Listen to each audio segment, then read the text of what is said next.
Qu'est-ce qu'il y a, les amis? Comment ça va? Comment allez-vous? Bienvenue dans une autre vidéo où je pratique mon français. Aujourd'hui, je viens de lire le 19e chapitre de Sera tout là. On est vraiment proche de la fin maintenant, les amis. Et je suis très enthousiaste de pouvoir lire un livre sans avoir besoin de parler, d'en parler après. Je veux simplement lire le prochain livre tranquillement et absorber l'histoire et ne me soucier pas trop pour essayer de me rappeler de tous les détails et tout ça. Ça va être cool. Mais bon, qu'est-ce qui s'est passé dans cet 19e chapitre de ce ratou-là? Si vous vous souvenez bien, dans le dernier chapitre, l'Elliot de 60 ans, il, il a su que même si Lena n'avait pas mort, dans la situation avec Locke, elle a fini par essayer de essayer de se suicider en en se jetant de la pente.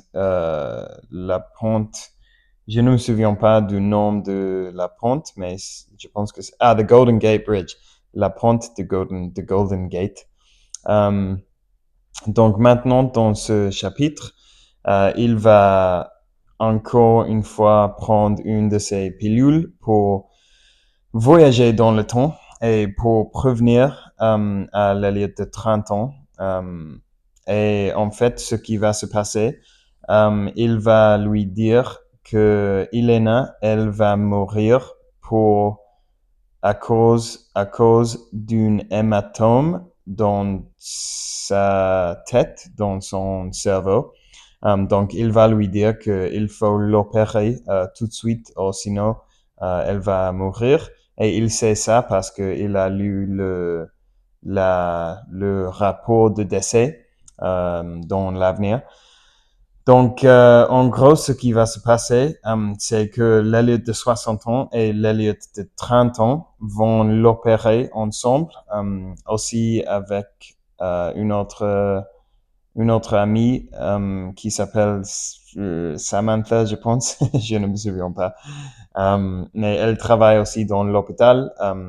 Et à ce moment-là de la vie d'Elliot de 30 ans, ils ne, ils ne se connaissent pas trop, mais on va apprendre que au cours des années, Elliot et Samantha vont devenir des amis. Donc l'Elliot de 60 ans, il la connaît déjà et il lui dit qu'on a besoin de toi pour faire cette opération parce qu'elle est une anesthésiste, quelque chose comme ça. Et au début, elle va dire que non, en fait, elle va nier de faire ça parce qu'elle va dire que ce n'est pas une opération euh, qui a été approbée. Non, approbée, ça n'existe pas. Qui a été permettait de le faire. Mais en fait, l'allié de 60 ans, il sait que dans le passé, Samantha, elle a fait une erreur au cours d'une opération. Et à cause de cette erreur, la fille dont ils ont fait l'opération, elle est morte. Mais Samantha a assez su pour cacher le fait qu'elle a fait cette erreur. Et en gros, il lui menace, il lui dit, mais je sais ce qui s'est passé avec cette fille il y a 2 ans, quelque chose comme ça. Et il lui dit, mais bon, on a besoin de vous. Vous allez faire cette opération, sinon je vais vous balancer à tout le monde. Donc ils finissent par faire l'opération. Et aussi un des chefs de l'hôpital, je sais pas qui il est parce que je n'ai pas compris très bien ce qu'il fait dans l'hôpital, mais il est un des patrons. Et il entre et il dit, mais cette opération n'est pas permis. Vous ne pouvez pas faire ça. Mais après, le double, l'Elliot de 60 ans, il lui répond que, en fait, vous ne vous avez pas désinfecté. Vous ne pouvez pas être ici.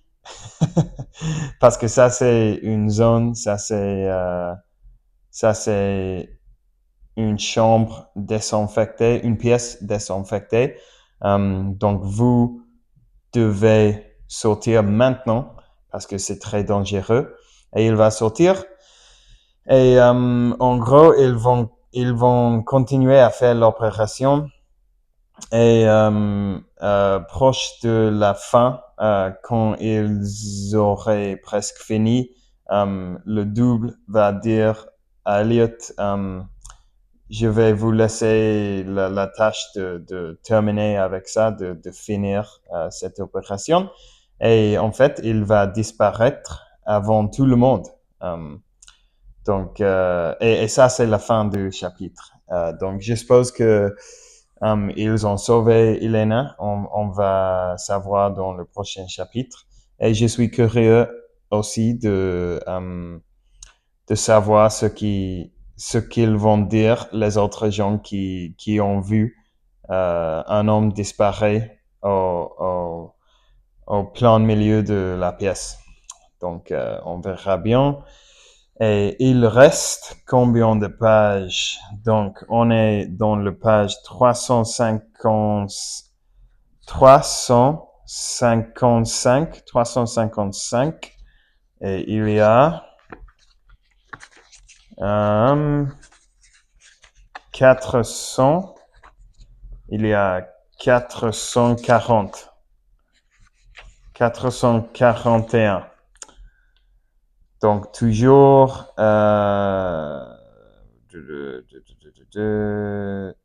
86 pages. Beaucoup de pages.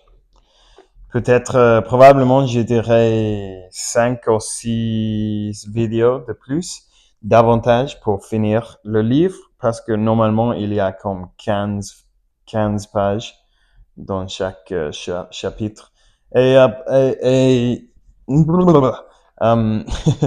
récemment, quand j'ai essayé de parler le français dans la vie réelle, j'ai remarqué que il me manque un peu de fluidité avec mon accent spécifiquement. Donc, je pense que ces jours-là, je vais faire quelques vidéos où je fais du shadowing pour pratiquer ça, pour pratiquer la fluidité et l'accent et la prononciation. Donc, c'est ça. Aujourd'hui, j'ai eu une journée assez plein de choses, en fait. J'ai travaillé depuis 8 heures à 4 heures. Et après, je suis rentré à la maison, j'ai mangé et je suis sorti à nouveau pour retrouver un ami et pour jouer pour jouer au ping-pong. Et voilà, à vrai dire, c'est assez difficile d'étudier le français après avoir travaillé, donc je suis super, je suis euh, beaucoup plus productif si je travaille l'après-midi. Donc, en gros, si je peux me réveiller, étudier quelques heures et après aller à la salle de sport et après commencer le travail à 4 heures de l'après-midi. Mais c'est difficile Je pense que la meilleure est d'avoir une équilibre parce que les matins dans le travail sont super tranquilles et euh, je- je- j'aime bien être là pendant les matins parce qu'ils sont tranquilles. Je peux boire mon café, je peux mettre la musique super tranquille. Mais c'est vrai que après, je suis fatigué et j'ai du mal à étudier, j'ai du mal à faire des choses avec mon cerveau. Um, mais si je travaille l'après-midi, c'est cool parce que je peux faire plein de choses au cours de la journée avant d'aller au travail. Mais le problème, c'est que là, l'après-midi, dans le travail, je vais être assez fatigué. Um, donc bon, c'est comme ça, c'est la vie. Donc je vais faire un mélange des deux, je suppose. Yeah. OK. Alors, ça y est pour aujourd'hui, les amis. Merci d'avoir passé ce petit moment avec moi. Merci d'avoir regardé la vidéo aujourd'hui. Et on parlera demain. Ciao.